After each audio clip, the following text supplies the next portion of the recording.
Bonsoir, l'Église de Romont. J'allais dire que ça fait plaisir d'être là, mais je ne suis pas là. Vous n'êtes pas là non plus.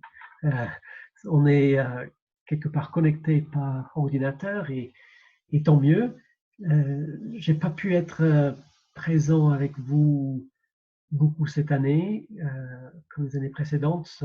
Cette année, nous avons notre culte à Bois-Centre toutes les semaines et c'est à 17h comme chez vous. Donc, j'ai moins pu me libérer pour être parmi vous. Mais euh, la crise actuelle n'a pas que des inconvénients. Et l'un des avantages, c'est que je prends l'habitude d'enregistrer des messages et du coup, je peux enregistrer un message pour vous que vous pourrez regarder pour votre culte de dimanche et j'espère que ça pourra être édifiant. Le sujet que je propose, le thème que je vous propose pour ce soir, je vais mettre le titre pour vous. Notre civilisation en fin de vie, donc, à partir de Jérémie chapitre 1. Il y a quelques années, ceux qui parlaient de la fin du monde ou de la fin de notre civilisation étaient vus comme des illuminés ou des sectaires. On aimait se faire peur en regardant des films qui imaginaient des catastrophes à venir. Je ne sais pas si vous vous souvenez de celui-ci, 2012, jugement dernier, c'était quelqu'un avait déterré une vieille prophétie maya que la fin du monde allait venir en 2012. Et bon, personne prenait ça au sérieux, mais c'était le prétexte d'un certain nombre de films catastrophes qui ont pu divertir certains. Mais je me souviens déjà l'année dernière d'une conversation avec une amie de mon quartier qui disait qu'elle avait eu un gros coup de mou dernièrement après avoir discuté avec des amis à elle sur la fragilité de notre système économique et social devant les possibles catastrophes écologiques à venir. En gros, dans ces discussions, ils sont arrivés à la conclusion qu'il suffisait de pas grand-chose pour que notre civilisation industrielle tombe en ruine comme un château de cartes. Comme la civilisation romaine s'est effondrée en Occident au 5e et 6e siècle après Jésus-Christ. Au point où certains étaient en train d'acheter des terres agricoles au cas où, d'ici quelques années, les supermarchés ne fonctionnent plus et qu'il fallait faire pousser sa propre nourriture. Il y a même un mot qui a été inventé pour parler de l'étude scientifique de cette possibilité, c'est la collapsologie. Petite image, je vais mettre à l'écran. Voilà. Oups. La collapsologie, la science de l'effondrement. C'est une discipline qui a nettement le vent en poupe. Le magazine ADN a désigné la collapsologie comme la grande tendance de l'année 2019. Et la crise actuelle, provoquée par la pandémie de Covid-19, ne va que lui donner plus de visibilité. Même avant cette crise, les collapsologues pouvaient s'appuyer sur plusieurs tendances très inquiétantes pour étayer leur thèse. Quand on apprend, par exemple, qu'il y a eu, depuis 30 ans, une baisse de 80% dans la population d'insectes volants en Allemagne, on a le droit de s'inquiéter des effets que cela va avoir sur tout le système écologique, sur notre capacité à produire de la nourriture, sur le système économique, les systèmes de santé qui en dépendent, etc. Et quand nous voyons comment ce petit virus microscopique fait trembler nos systèmes de santé et nos économies depuis quelques semaines, on ne peut qu'imaginer ce qui se passerait si une peste encore plus puissante surgissait. Tout cela donne une étonnante actualité au message du prophète Jérémie. Il y a 2600 ans, il tirait lui aussi la sonnette d'alarme pour annoncer la fin imminente de la civilisation dont lui faisait partie. Ce n'est pas facile, ni aujourd'hui, ni hier, d'être celui qui annonce de mauvaises nouvelles, qui prédit le désastre à venir. La plupart d'entre nous ont naturellement tendance à faire la sourde oreille quand on nous annonce de mauvaises nouvelles, surtout si on nous dit qu'on va devoir changer notre style de vie pour éviter le désastre.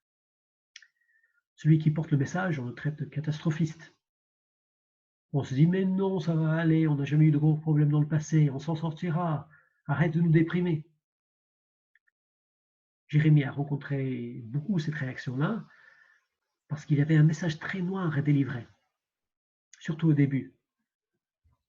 C'est pour ça que quand j'ai fait une série de messages à Blois l'année dernière sur le livre de Jérémie, je l'ai intitulé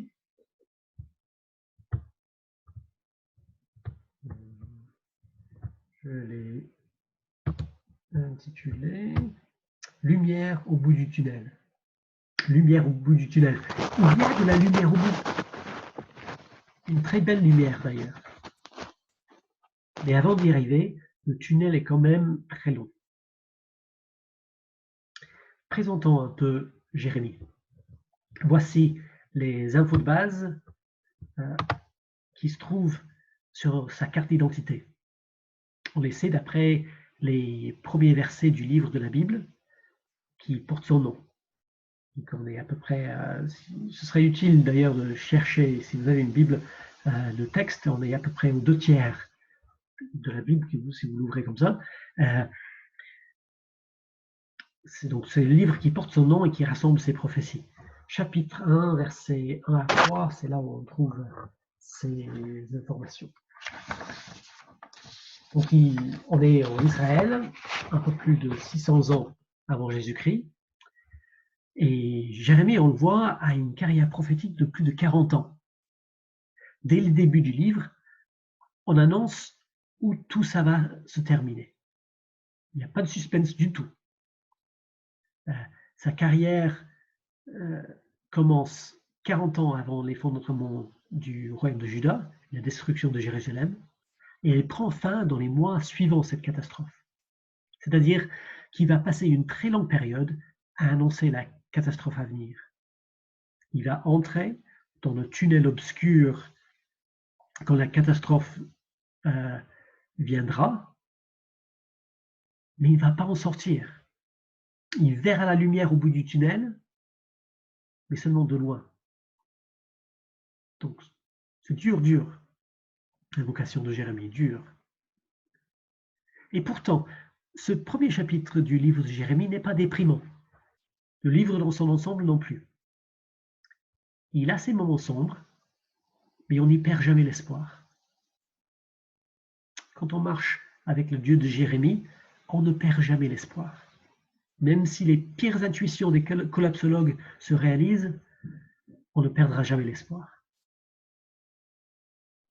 Je vous propose de lire les versets 4 à 10, où Jérémie raconte comment Dieu l'a appelé à être prophète, comment il l'a recruté. Puis je vous proposerai 2 raisons pour lesquelles on ne doit jamais perdre l'espoir. Et d'abord, je vais prier.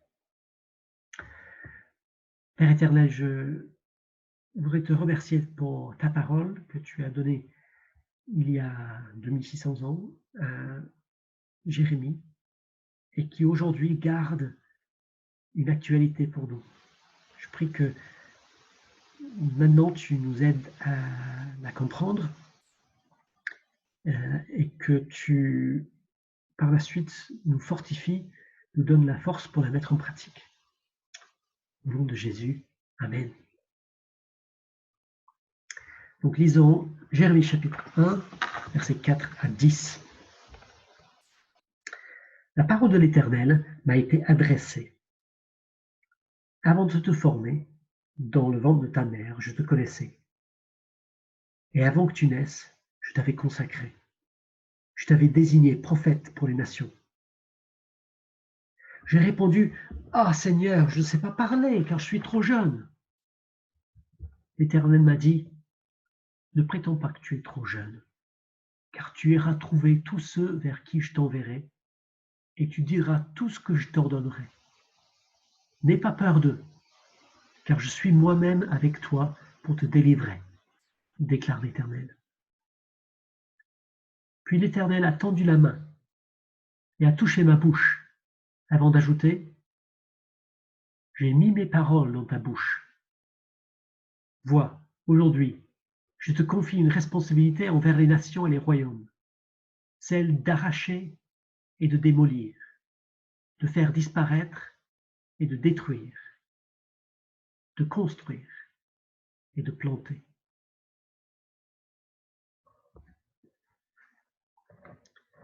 Voici donc le cœur de ce que je voudrais vous transmettre de la part de Dieu ce soir.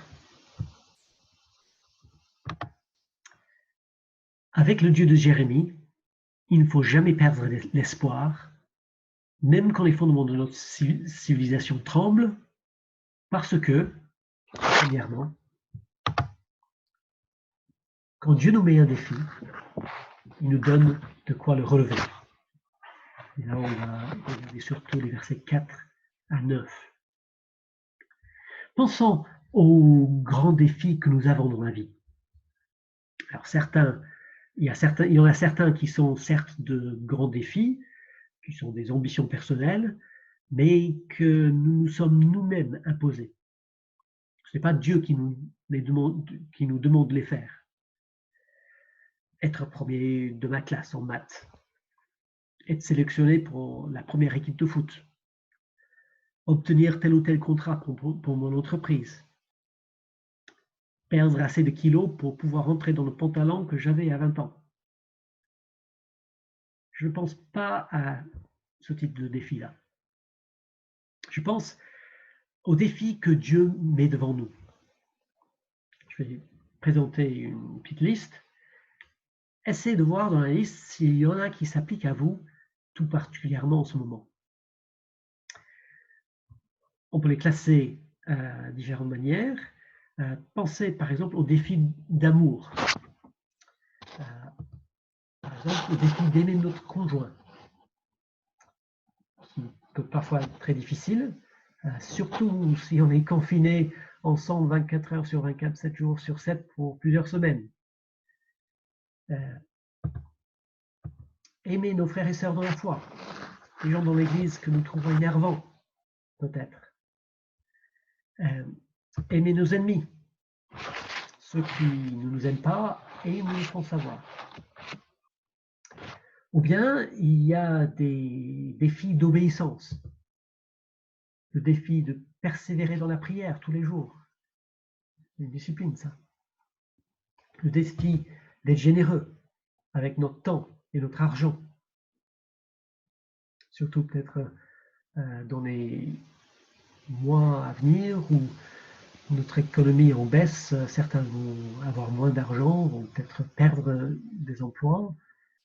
Il deviendra de plus en plus difficile peut-être d'être généreux. Le défi de pardonner à ceux qui nous ont offensés, ou le défi de résister à une tentation spécifique, vous avez peut-être une idée en tête. Ou bien les défis liés à notre mission de faire de toutes les nations des disciples de Jésus. Et là-dessus, défi de partager ma foi avec mes camarades de classe ou avec mes collègues du boulot. Alors, j'espère que tout le monde a pu trouver au moins un défi qui s'applique particulièrement à lui en ce moment. Idéalement, quelque chose qui semble particulièrement difficile. Comment est-ce qu'on va réagir à ces défis? Alors, une possibilité, c'est de se plaindre à Dieu en disant ce n'est pas juste, tu n'as pas le droit de me demander cela. Alors on peut toujours se plaindre à Dieu. Il est toujours mieux de venir vers lui avec nos griefs plutôt que d'aller bouder tout seul au fond du jardin. Jérémie d'ailleurs l'a fait souvent. Il y a un exemple célèbre au chapitre 20. Mais ça ne veut pas dire que Dieu sera d'accord avec nous. Là, en l'occurrence, c'est clair qu'il ne sera pas. Regardons ce que Dieu dit à Jérémie au verset 5. Avant de te former dans le ventre de ta mère, je te connaissais. Et avant que tu naisses, Je t'avais consacré, je t'avais désigné prophète pour les nations. Là, Dieu assume très clairement qu'il n'a pas demandé l'avis de Jérémie. Il l'a mis à part pour ce rôle dès avant sa naissance, avant même sa conception. Il a le droit de le faire parce qu'il est le créateur du monde et le créateur très spécifiquement de Jérémie. Il l'a formé dans le ventre de sa mère. Dieu, il peut nous demander de faire ce qu'il veut parce qu'il est le créateur et nous sommes ses créatures. Mais il y a une autre manière de résister à Dieu, moins frontale, où on dit « Oui Seigneur, j'aimerais bien, mais tu ne te rends pas compte. Ce que tu demandes est au-delà de mes forces. Il vaut mieux que ce soit quelqu'un d'autre. » C'est ce qu'on voit Jérémie faire au verset 6. Il se rend compte qu'il va devoir faire des discours devant des rois, des ministres, des prêtres de son pays et des pays voisins. Alors il désespère. Il ne va jamais y arriver. Verset 6. J'ai répondu, « Ah, Seigneur éternel, je ne sais pas parler, car je suis trop jeune. » Alors, s'il y a une chose que Jérémie a bien compris, c'est qu'il n'a pas lui-même les ressources propres pour relever ce défi. Et c'est sûrement pareil pour nous aussi, face à nos défis. Nous n'avons pas en nous les ressources pour aimer comme Dieu nous demande d'aimer, de pardonner comme Dieu nous demande de pardonner, de résister à la tentation comme Dieu nous demande de le faire. Mais ce n'est pas pour autant que l'Éternel accepte l'excuse de Jérémie, parce qu'il ne lui demande pas de faire ça tout seul. Il répond à Jérémie avec tendresse, mais avec fermeté. Versets 7 et 8. L'Éternel m'a dit, ne prétends pas que tu es trop jeune, car tu iras trouver tous ceux vers qui je t'enverrai, et tu diras tout ce que je t'ordonnerai. N'aie pas peur d'eux, car je suis moi-même avec toi pour te délivrer, déclare l'Éternel. Non, je ne me suis pas trompé, dit Dieu. Non, tu n'es pas trop jeune. De toute façon, tu n'auras pas à écrire tout seul tes discours. Je te dirai tout ce qu'il faut dire. Et surtout, je serai avec toi, jusqu'au bout, pour te délivrer. C'est une promesse qu'il réitère encore à la fin du chapitre. Alors, on peut le lire versets 17 à 19. Quant à toi, tu attacheras ta ceinture autour de ta taille. Tu te lèveras et tu leur diras tout ce que je t'ordonnerai. Ne tremble pas en leur présence, sinon je te ferai trembler devant eux. Aujourd'hui, j'ai fait de toi une ville fortifiée, une colonne de fer, un mur de bronze contre tout le pays, contre les rois de Juda, contre ses chefs, ses prêtres et la population du pays. Ils te combattront et ils ne pourront rien faire contre toi, car je suis moi-même avec toi pour te délivrer, déclare l'Éternel. Revisitons-nous les défis que nous avons identifiés tout à l'heure, que Dieu nous demande de relever. Nous ne pouvons pas les relever tout seuls. Mais ce n'est pas ce qu'il nous demande. Avant de monter au ciel, Jésus a dit à ses disciples, « Et moi, je suis avec vous tous les jours, jusqu'à la fin du monde. » Tendrement et fermement, Dieu fait tomber nos excuses. Nous ne devons pas céder au désespoir. Il nous donnera ce qu'il faut pour réussir. C'est le sens, je pense, de ce geste extraordinaire du verset 9. Puis l'Éternel a tendu la main et a touché ma bouche avant d'ajouter « J'ai mis mes paroles dans ta bouche. »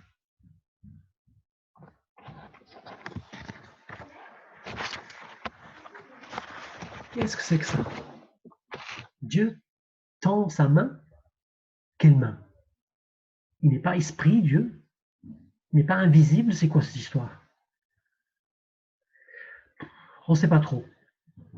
Dans les récits de rencontres avec Dieu, donc il y a plusieurs exemples dans la Bible, on voit que les auteurs peinent souvent à décrire avec des mots humains à quoi cette rencontre peut ressembler. Est-ce que Jérémie a vu la main de Dieu toucher sa bouche? Il ne nous le dit pas. Il ne donne aucun détail visuel. Est-ce qu'il a senti? Probablement. C'est mystérieux, mais c'est puissant. C'est ce qui lance Jérémie, c'est ce qui lance Jérémie dans une carrière prophétique de 40 ans. Un détail intéressant, c'est que dans les évangiles, quand Jésus emploie l'expression « le doigt de Dieu », il l'utilise de manière interchangeable avec l'Esprit de Dieu. C'est ce qui me fait penser que ce qui se passe ici, c'est que Dieu est en train de remplir Jérémie du Saint-Esprit pour accomplir sa mission. C'est important parce que ça montre que ce n'est pas un truc unique que Dieu a fait pour Jérémie, mais qui ne fera jamais pour nous. Au contraire, ce que Dieu a fait pour Jérémie de manière exceptionnelle à cette époque, parce qu'il était un grand prophète, depuis la Pentecôte, Dieu le fait régulièrement pour tous ses enfants qui le lui demandent. C'est l'une des grandes bénédictions de la Nouvelle Alliance. Si nous ne nous en sortons pas avec les défis que Dieu a mis devant nous, nous pouvons crier à Dieu et lui demander « Seigneur, remplis-moi de ton esprit. Remplis-moi de nouveau de ton esprit. J'ai besoin de toi. » Demandons-lui avec urgence et avec confiance. Parce que Jésus a dit « Si donc, mauvais comme vous l'êtes, vous savez donner de bonnes choses à vos enfants, le Père Céleste donnera d'autant plus volontiers le Saint-Esprit à ceux qui le lui demandent. » Luc chapitre 11, verset 13. Donc ça, c'est la première raison à ne pas perdre espoir. Parce que quand Dieu nous met un défi, il nous donne toujours de quoi le relever. Et voici la seconde.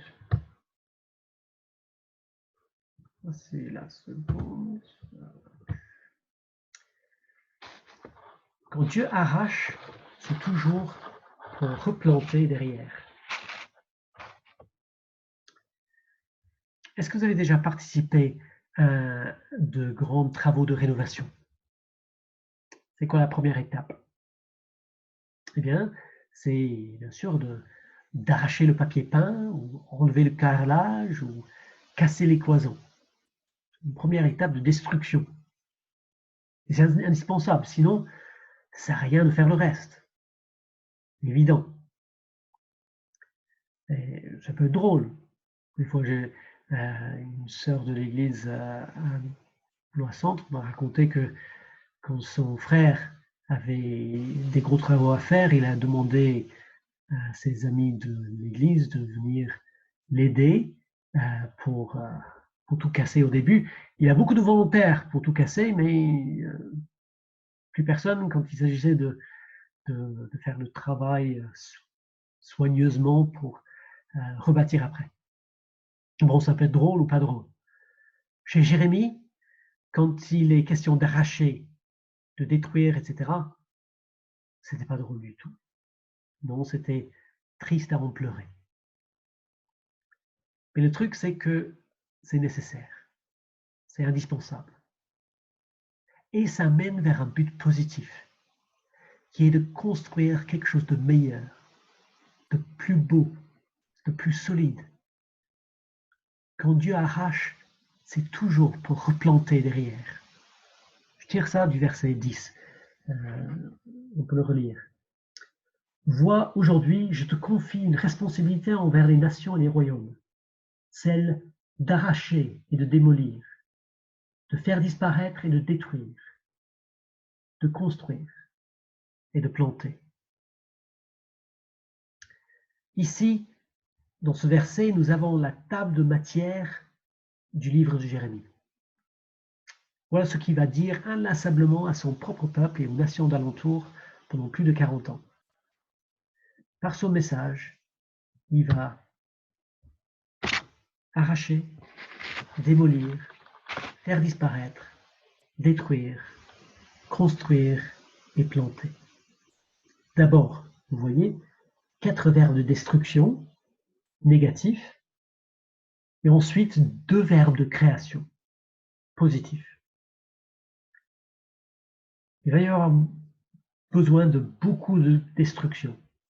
Avant le ministère de Jérémie, le royaume de Juda venait de subir le long règne de son plus mauvais roi, Manassé, qui a tourné le dos à l'Éternel pour suivre les dieux des pays d'alentour, jusqu'à adopter leurs pratiques de sacrifice humain et de faire passer son propre fils par le feu.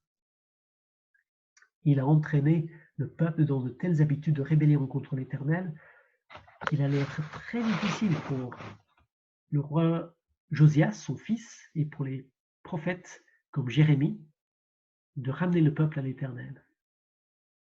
Les péchés de la nation s'étaient déjà accumulés à tel point que le jugement terrible de Dieu semblait presque inévitable. C'est la raison pour laquelle les 2 tiers, en gros, du ministère de Jérémie sont consacrés à l'avertissement et à l'annonce du jugement à venir. Pour la génération de Jérémie, c'était indispensable. Le peuple ne pourra pas à la fois garder leurs dieux païens, leur prostitution sacrée et leurs sacrifices humains, et jouir de la paix et du bonheur en présence de l'Éternel. Pour avoir les seconds, il fallait lâcher les premiers. Il devait y avoir de la destruction. Et c'est indispensable pour notre génération aussi. Jésus, tout comme Jérémie, appelait les gens à la repentance, c'est-à-dire à abandonner leurs mauvaises pratiques. Et il les avertissait du jour du jugement à venir. Nous avons besoin d'arracher, de démolir, de faire disparaître et de détruire tout ce qui nous éloigne de Dieu dans nos vies. Nous ne pouvons pas à la fois nous agripper à ces choses et saisir les trésors que Jésus nous offre dans l'Évangile. Nos mains sont déjà pleines. Nous ne pouvons pas avoir la foi sans la repentance, sans lâcher nos péchés. L'appel à la repentance, ce n'est jamais un message populaire. Mais je me demande si cette génération qui monte n'est pas plus prête à l'entendre que celles qui l'ont précédée. Nous nous rendons compte de plus en plus que l'humanité est fautive vis-à-vis de la terre. Nous en avons pillé les ressources sans souci du lendemain. En gros, même si on n'utilise pas le mot, nous nous rendons compte que nous sommes pécheurs. Sommes-nous prêts à faire un pas de plus pour reconnaître que nous sommes coupables non seulement vis-à-vis de la planète, impersonnelle, mais surtout vis-à-vis de son Créateur, notre Créateur, et de tous les pauvres qui portent son image et qui sont les premiers touchés par les catastrophes écologiques? Est-ce que nous sommes prêts à reconnaître non seulement que l'humanité dans son ensemble est en faute, ça c'est facile parce que c'est les autres, mais que nous tous, individuellement, moi, toi, nous avons besoin de nous repentir, c'est-à-dire d'arracher, de démolir, de faire disparaître, de détruire tout ce qui nous éloigne de Dieu dans nos vies. C'est loin d'être sûr. Je ne suis pas naïf. Il nous faudra, comme à Jérémie, beaucoup de courage pour annoncer ce message, mais ça vaut le coup de le faire. Parce que cette œuvre de destruction prépare le terrain pour la construction. Après avoir arraché, on pourra planter. Après avoir averti, on pourra annoncer la bonne nouvelle. Dieu n'arrache pas pour arracher. Il ne démolit pas pour démolir. Son but est de planter et de construire. C'est pour ça qu'on ne doit jamais perdre espoir, même si les pires craintes des collapsologues se réalisent. Faisons ce que nous pouvons, ce que nous devons pour préserver la terre que Dieu nous a confiée, mais faisons surtout confiance à Dieu pour nous conduire jusque dans la lumière au bout du tunnel. Je propose de terminer sur un passage tiré du chapitre 31 de Jérémie qui décrit cette lumière, cet espoir à venir en images. C'est Jérémie chapitre 31, versets 10 à 13. Celui qui a dispersé Israël le rassemblera et le gardera comme un berger garde son troupeau. En effet, l'Éternel a libéré Jacob. Il a racheté à celui qui était plus fort que lui. Ils viendront et pousseront des cris de joie sur les hauteurs de Sion. Ils accourront vers les biens de l'Éternel, le blé, le vin nouveau, l'huile, le petit et le gros bétail. Leur vie sera pareille à un jardin arrosé, et ils ne dépériront plus. Alors les jeunes filles se réjouiront en dansant. Les jeunes hommes et les vieillards se réjouiront ensemble. Je changerai leur deuil en joie, et je les consolerai. Je les rendrai joyeux après leur chagrin.